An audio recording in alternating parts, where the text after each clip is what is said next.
میرا ایک واقعہ ہے، میں ناگپور میں تھا، کامتی وہاں سے 15 کلومیٹر دور ہے، میری جوانی کا وقت تھا، سمجھیے لگ بھگ 35-40 سال ہو گئے، ماشاء اللہ اچھا دکھائی دیتا تھا، کالی شیروانی پہنتا تھا، جنا کیف ٹوپی اور بڑے وٹ میں رہتا تھا۔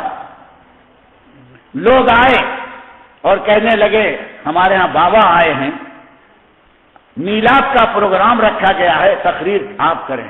بابا کا نام سن کر کے مجھے الرجی اب تک ہوتی رہتی ہے۔ میں نے کہا دیکھو بابا لوگوں سے میری نہیں پٹے گی، اس لیے کسی بابا ہوئی کو لے کے جاؤ۔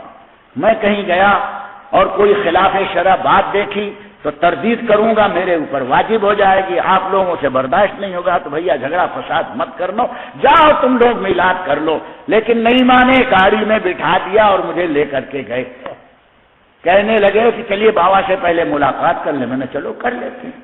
جب میں پہنچا تو دیکھا ایک دروازہ، اچھا مکان بنا ہوا ہے، دروازہ کھلا ہوا ہے اور ایک بہت خوبصورت لڑکا 18-19 سال سے زیادہ عمر نہیں ہوگی، مسند پر ٹیک لگائے ہوئے، 555 سگریٹ یوں کر کے، اور انگوٹھی سونے کی اتنی بڑی، اور چاندی سونے کی کیا کہتے ہیں اس کو، چین گلے میں ہے، ننگے سر، ہیرو کٹ۔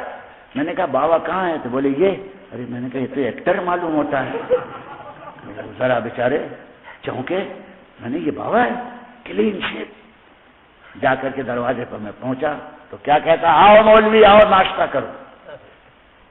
مجھے تو بڑا برا لگا، اس انداز سے جیسے ایک گرے ہوئے آدمی کو بلاتے ہیں، لیکن پھر بھی اندر گیا۔ ایک پلیٹ اس نے منگوائی اور دیوار پر اس نے ہاتھ مارا تو ڈرائی فروٹ پلیٹ میں رکھا، پھر دوسری مرتبہ ہاتھ مارا، پھر پلیٹ میں رکھا، ایک پلیٹ میں کاجو کشمش بادام اور چلغوزہ کیا کیا سب لا کے بھر دیا۔ کہا مولوی لو ناشتہ کرو۔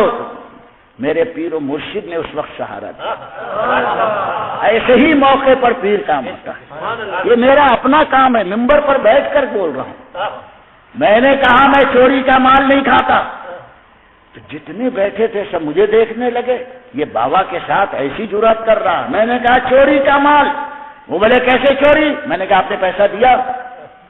تو چپ ہو گیا۔ میں نے پیسہ دیا ہے آپ نے اس کا؟ بولے نہیں۔ میں نے کہا چوری اسی کو ہوتے ہیں، چوری کے ڈیفینیشن کیا ہے؟ بغیر پیسہ کسی کا مال لے لیا، اسی کا نام تو چوری ہے۔ موکلوں سے بلایا ہوگا، وہ بھی چوری کر کے لائے، میں یہ مال نہیں کھاتا۔ اٹھ کر کے میں وہاں سے نکل گیا۔ خدا کی قسم کہتا ہوں یہ میرے سرکار مفتی اعظم کی کرم نوازی تھی، ورنہ وہاں سے ڈاواں ڈول ہو کر کے آدمی آتا۔ ارے دیوار میں سے کاجو کشمش نکال رہا، کیسے ہم بچ سکتے ہیں؟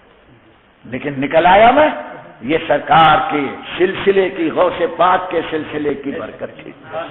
ہم میں کچھ نہیں، لیکن میں کہتا ہوں ہم میں کچھ نہیں، لیکن میرے پیر میں بھی ہے، اور پیر کے پیر میں بھی ہے، اور پیر کے پیر میں بھی ہے، غوث پاک تک ہے، کیوں نہیں ہم کو بچائیں گے؟ غوث اعظم فرماتے ہیں میرا مرید اگر مشرق میں ہو اور میں مغرب میں ہوں، اگر گر جائے اس کا سطر کھل جائے تو میں ہاتھ بڑھا کر کے اس کے کھلے ہوئے سطر کو ڈھک سکتا ہوں۔ جب وہ سطر کو ڈھک سکتے ہیں تو ایمان کو کیوں نہیں بچا سکتے ہیں؟ یہ ہے پیران کرام کی محبت کا چراغ جو آدمی کے دل میں جلتا ہے۔ میں وہاں سے جیسے ہی نکلا اور نکلنے کے بعد آگے بڑھا تو اس بابا کے اوپر معلوم نہیں کیا اثر ہوا، میرے پیچھے کہنے لگا مولانا صاحب رکیے۔ ہاں میں نے کہا اب لبو لہجہ بدل گیا، ابھی بولتا تھا مولوی، ہاں اب مولانا صاحب پر آیا ہے۔ میرے پیچھے پیچھے آیا، کہنے لگا آپ ناراض مت ہو، ناراض مت ہو۔ میں تو اس کو جواب بھی نہیں دیا۔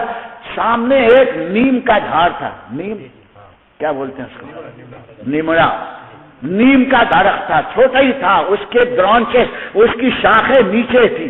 اس نے پکڑ کر دوسرا وار کیا، اس کو پکڑ کر نیم کے جھاڑ کو اس نے یوں ہلایا تو لڈو اور پیڑے نیچے گرے۔ یا اللہ، میں نے کہا یہ تو دوسرا حملہ ہوا، لیکن پھر بھی میرے دل پر اس کا کوئی اثر نہیں ہوا۔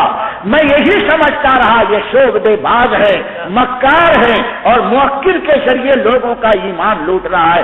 میں نے کہا اے لوگوں دیکھو میں یہاں رک نہیں سکتا، گاڑی میں بٹھایا، میں اپنے مکان پر آ گیا۔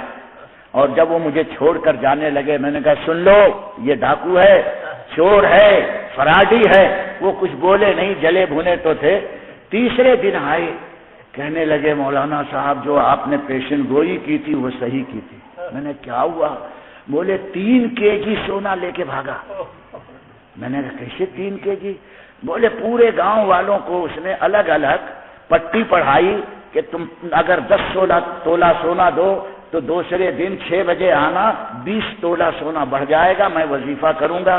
کسی سے کہا، سب سے کہا اور کہا کسی سے بتانا مت. اور رات کو آرڈر کیا آج اسپیشل وظیفہ پڑھوں گا اس ایریے میں جہاں میرا روم ہے، کوئی آنے جانے والا نہیں ہونا چاہیے ورنہ پورا گاؤں تباہ ہو جائے گا. سارے ڈر کے لوگ گھروں میں تھے اور یہ بابا وظیفہ کر رہا ہے. 3 kg بعد میں حساب کیا، کسی کا 2 تولہ، کسی کا 10 تولہ، کسی کا 20 تولہ. اس طرح سے کئی لوگوں سے سونا جمع کیا اور جب دیکھا کہ سناٹا ہو گیا کپڑے میں باندھا، وہاں سے 9-2-11 ہو گیا. اب وہ 6 بجے جس کو ٹائم دیا تھا وہ بیچارہ آ کے کھڑا ہے. 8 بجے والا بھی آ گیا، 9 بجے والا بھی آ گیا، 10 بجے والا بھی آ گیا. تو لوگ ایک دوسرے سے کہتے ہیں کہ آج بابا کمرے میں سے نکلے نہیں، کیا سو رہے ہیں؟ تو دروازہ کھول کر کے دیکھا تو بابا غائب. تو 6 بجے والا بولتا ہے یار میں نے 4 تولہ سونا دیا تھا کہ ڈبل ہوگا، بابا تو ہے ہی نہیں ہے. ارے بولے میں نے 10 تولہ دیا تھا. اب سب وہ اگلنے لگے، میں نے اتنا دیا. حساب کیا تو 3 kg سونا لے کر بھاگا تھا. سنو اللہ نے ولیوں کی پہچان یہ بتائی ہے کہ ان اولیاءہ الا المتقون. اے لوگوں میرا ولی وہی ہو سکتا ہے جو صاحب تقوی ہو، جو متقی ہوگا، شریعت کا پابند ہوگا، وہی ولی ہوگا. یہ ڈرائی فروٹ نکالنے والا ڈراتا ہے، یہ لڈو مٹھائی کھلانے والا ولی نہیں ہے. ولایت اس کا نام نہیں ہے، ولایت اس کا نام ہے کہ غلامی مصطفیٰ میں رنگ دے اور خود طریقت کے راستے پر چل کر شریعت کی پابندی کرے.